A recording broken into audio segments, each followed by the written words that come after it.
On va faire l'arrivée du quintet d'aujourd'hui qui courait à Pau. L'arrivée le 9, le 5, le 4, le 13 et le 3. Et en sixième position, il y avait photo avec le 11. Et bien celui-là, il avait une très belle cote. Il a refait le champ de course.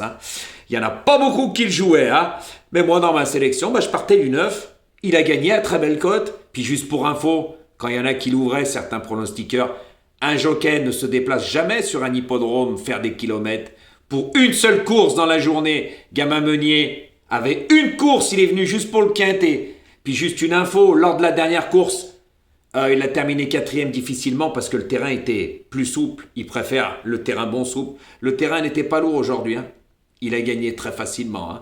Voilà, à une très très belle cote. Donc Jojo aujourd'hui, il a la bonne base.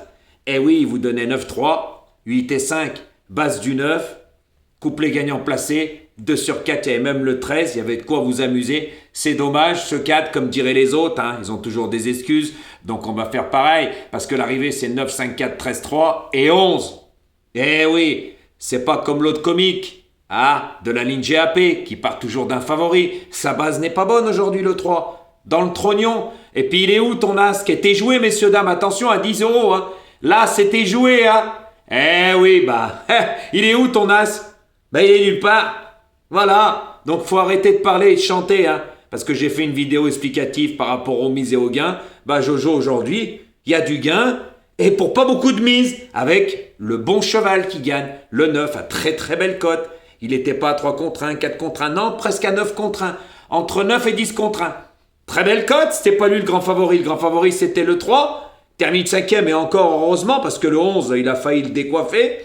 Et deuxième favori, c'était le 5, Puis ensuite, il y en avait des autres. Le 8 était joué aussi, Voilà, Donc le 9 gagne à très belle cote. C'était ma base, tout simplement. Moi, je pars pas avec tous les favoris de la presse, Voilà, Moi, je mets jamais le grand favori en tête. C'est très, très rare. Très, très rare. Voilà, moi, aujourd'hui, c'était le 9. Et ça s'appelle faire le papier. Parce que quand on sait faire le papier, on voit juste le jockey qui se déplace pour une course. Un jockey ne se déplace jamais pour rien, on en a la preuve, comme quoi j'avais raison sur toute la ligne quand certains l'ouvraient. Ensuite, le 5, c'est un bon cheval, mais de là à gagner, pour moi, c'est plus un cheval de ce type. Là, il courait en L, la dernière fois, il courait sans plus court, il a été rallongé. Voilà, il a bien couru, il s'est bien battu, mais le 9 l'a décoiffé au passage du poteau. Voilà, le 13, c'était un cheval qu'il fallait jouer. Voilà. Mais c'est dommage qu'il y a ce 4, je dirais. Sinon, il y avait la totale, tout simplement. Et même le 11 a très belle cote. Mais c'est comme ça, c'est les aléas des courses, on ne peut rien y faire. Mais aujourd'hui, je vous donne du gain avec une très bonne base, tout simplement. C'est mieux que rien. Et là, ça rembourse les mises. Par rapport à la vidéo que j'ai expliquée, parce que quand on n'a pas les bancs de base et on fait bingo et on se roule par terre, là, ça rembourse rien du tout. Tout simplement. Donc vous allez l'entendre chanter qu'il a le couplet dans ses 5, mais il n'a pas la bonne base, parce que quand on fait la base de son 3 qui donne en première position, il n'y a rien.